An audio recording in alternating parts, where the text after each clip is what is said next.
का शुक्रगुजार हूँ, आप सबका शुक्रिया अदा करता हूँ।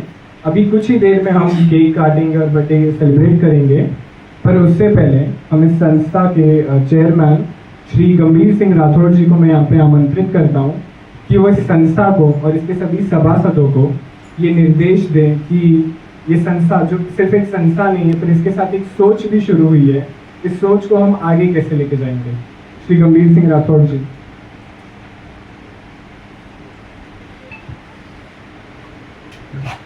हेलो, नया केयर फाउंडेशन में आप सभी गेस्टों का और हमारे गेस्टों के अभिभावकों का मैं संस्था की ओर से हार्दिक अभिनंदन करता हूं।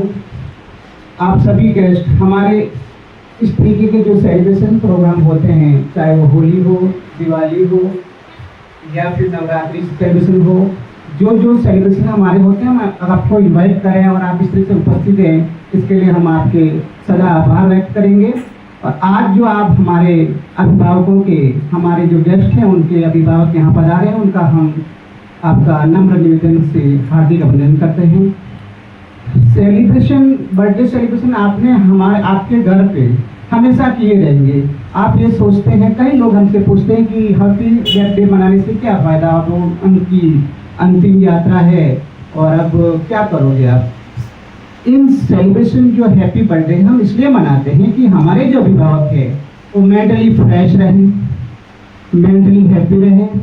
उसके लिए हम समय समय पर हैप्पी बर्थडे मनाते हैं, उनको अंत्याक्षरी करवाते हैं, उनको बाहर मंदिर लेके जाते हैं, उनको गार्डन भी लेके जाते हैं, उनसे आपस में इस टाइप की वार्तालाप करते हैं जिससे उनको मेंटली फ्रेश रहे। उनको चमड़ी करवाना, उनको कसरत कराना, ये सब उनको मेंटल फ्रेश रखने के लिए हम करते हैं। हम सिर्फ उनको यहाँ पर अच्छा भोजन देना, रिफ्रेशमेंट देना, नहलाना धुलाना और केयरिंग करना, सिर्फ इतना ही हम उनको नहीं देते। उसके साथ साथ जो लाइफ में इस टाइप की जो ज़रूरत होती है रोज़मर्रा की हैप्पी रहने की, जैसे हम जो टीवी लगा रखे हैं और हमने इस टाइप के जो एंटरटेनमेंट जैसे कैरम बोर्ड हुए, व्हील चेयर्स हुए, हम तो यहाँ पर इंस्ट्रूमेंट्स रखे हुए हैं जिससे हमारे अभिभावक हैप्पी रहे।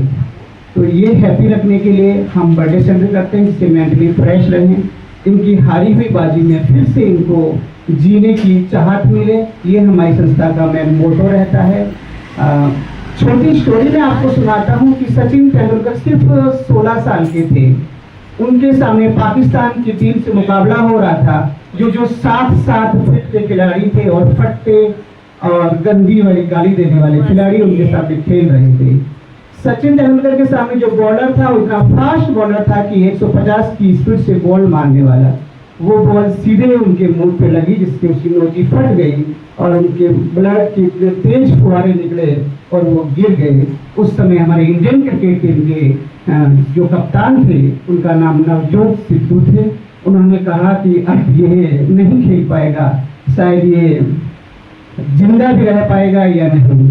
उसके लिए उस समय इंस्ट्रूमेंट्स बुलाए गए, उसको व्हील चेयर पे डाला गया और उस समय जो ट्रीटमेंट होते थे सिर्फ पट्टी करना और वो उनको हटा देना ऐसा।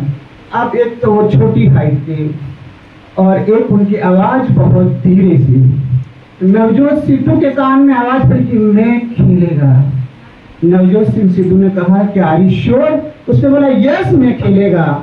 और उस समय सचिन तेंदुलकर फिर से उठ के खड़े हुए और उन्होंने ऐसे दोहरे शतक, तीसरे शतक और ऐसे शतक मारे कि उस टीम को विजय दिलाई। उसका रीज़न सिर्फ ये था कि तेंदुलकर मेंटली फ्रेश थे। वो अपनी इस ओवर कॉन्फिडेंस के कारण इंडियन क्रिकेटर टीम को विजय हासिल करवाई। तो हमारे गेस्ट ये ना सोचे कि हम हमारे अंतिम पड़ाव में पहुंच गए हैं, तो इनका भी मोटो हम वही रखते हैं, इनको फ्रेश रखेंगे, इनको फिर से जीने की उम्मीद मिलेगी और ये हर पल को अंतिम पल समझ के नहीं, हर पल को खुशी का पल समझ करके हमारे संस्था में अपने जीवन या जो बची हुई जिंदगी है वो खुशी से बिताए। ये हमारा मेन मोटो है। आप इसी तरह से हमारा साथ देंगे तो आने वाले समय में हम पूरे इंडिया में हमारी अलग अलग शहरों में हमारी संस्थाएं खोलेंगे। अगर आपका साथ रहा तो ये नया स्वर्ग केयर फाउंडेशन की बुलंदी हम आसमान छूएगी।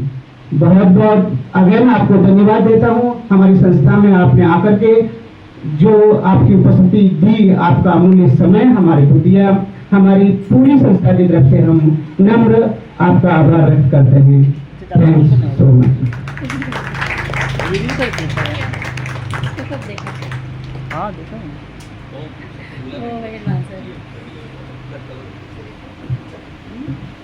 धन्यवाद। मैं अभी सारे परिवारजनों से निवेदन करता हूँ कि आप कृपया आगे आ जाइए, केक काटेंगे।